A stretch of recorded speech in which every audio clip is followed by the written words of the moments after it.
Hey, this is Mike Lindsay from Vital MX, and we have a little bit of a news break today involving Cooper Webb. We have had a few videos or mentions in our rumor mills lately about his upcoming contract extension with the Red Bull KTM team. We believe that was the direction he was going to go.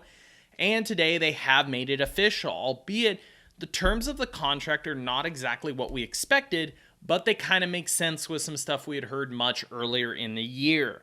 So what we're getting at is, yes, they have extended his contract, they have re-signed, and have agreed to work with each other again after, a fairly tumultuous 2022 season on the new bike, even involving him now sitting out outdoors. They have extended through 2023, and that's all that's in this announcement. We did mention one of our last rumor mill videos that we were hearing it might be a little more likely that he would extend for 2 or 3 seasons on Supercross only, but instead he has only chose to extend this as a 1-year option. We don't typically see that in motocross with high-level guys that are, very competitive at their team or very successful. They tend to sign these 2-3-year contracts these days.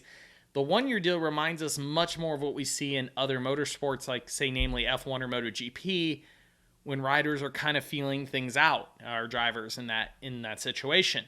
So yes, Webb has signed only a 1-year deal for 2023, and it is primarily a Supercross only contract, but with a RIN option for the AMA Pro Motocross Series, meaning he doesn't have to do it, but if he wants to, he can line up, meaning they've probably agreed to some form of financials. If he does only SX, he gets paid X amount, which Supercross is more important in these days contracts. So say maybe 70% of his maximum pay could be outdoors Supercross only, and then outdoors might only tack on 30% of what this full, 100% amount would be, just to give you guys an idea. Not that that's probably what they signed, but, he's getting a larger sum for SX only to be signed to the team to market with them all year. And if he lines up for outdoors, there's something on the table for him, but it's probably not as large as the initial part of the contract. What makes this really interesting is, one, he can choose to do SX only again. He does not have to race outdoors if he's not happy with the bike or just not, healthy or fit or whatever reasons he has. He only has to do SX if he wants to.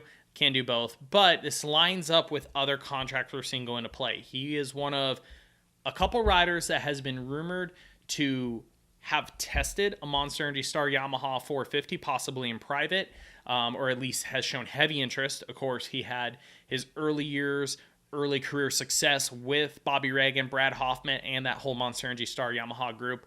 There was even rumors that he might have split after this contract at the end of 2022 to go there, but they're a little bit tied up. They have Dylan Ferrandis, who has re-signed his contract, and then they have Eli Tomac, who has locked in a 1-year extension as well next year, but his is also SX only.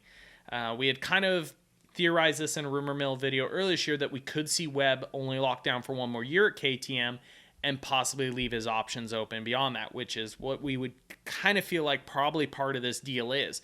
The other situation here is it could be him waiting to see how World Supercross plays out. He definitely seems to prefer a little bit of the indoor on the 450.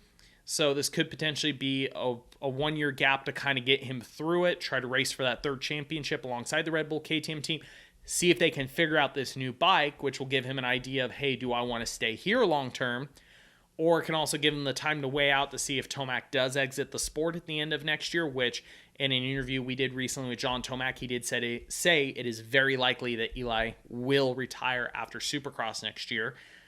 So it gives, again, him options to see how it plays out with KTM, an option to see what happens with Star, to see if there's an opening there and good funding for him to be able to make that move. Or it also gives him the other option to see how World SX plays out and see if any of these private teams, if their slots get sold to factory teams, if there's, whether it's Star, KTM, one of them would allow him to do both. That might be financially better for him, possibly extend his career if he likes doing indoors only more. So it's a unique position, and it makes a lot of sense to us, again, when you look at those options. Plus, there might be other things that we are unaware of, other team situations, other racing options that will present themselves or kind of unfold by the end of next year. So by signing a 1-year extension, it just gives him a lot of options for the year after to see how things play out. But we would say the 2 primary are either going to be staying with Red Bull KTM, of course, at the end of that contract, possibly then signing on more of a longer term deal. We could see him after this 1-year deal if he's happy, going back to signing a multi-year contract, or looking again at that star option. I think even another part of that is, if you listen to Pulp MX shows, when Steve Mathis had him on, he talked a lot about his training situation with Alden Baker, and basically if he had continued on the path he was going on, he felt like he was going to get burnt out and retire early. He's kind of did a reset this year, switched up his program, which he admitted didn't really work, but it's given him the fire to go back after it. So he's kind of realigned with Baker and some of KTM's wishes. So he'll get through a full season next year, and that could also play a part into where his motivations are with racing. If by that reset, if that's given him enough to go a couple more years, or after another big season like that again, does it push him permanently to being like, hey, I really do want to stay SX only. I want to do World Supercross and US Supercross. Does that suit him better? Again, he is still fairly young, so there is options for him beyond this, and we see this as just, once again, an opportunity for him to really weigh out everything and really set himself up for the 2024 season and beyond with what he feels like is going to work best for him. So that's our news break, and our little bit, the official part is, again, Cooper Webb re-signing for 2023 with the Red Bull KTM squad, Supercross only with an option for outdoors, and then the rest of that's just speculation, kind of parts of rumor mill videos you would see on what his options are, why he may be leaning this direction going forward. So if you like this feature, thumbs up, subscribe. Throw your thoughts in the comments section. What do you think about what we talked about as options? Does that make sense to you? Is there any reasoning or thoughts you might have on why he has signed only a one-year extension? And thanks for watching.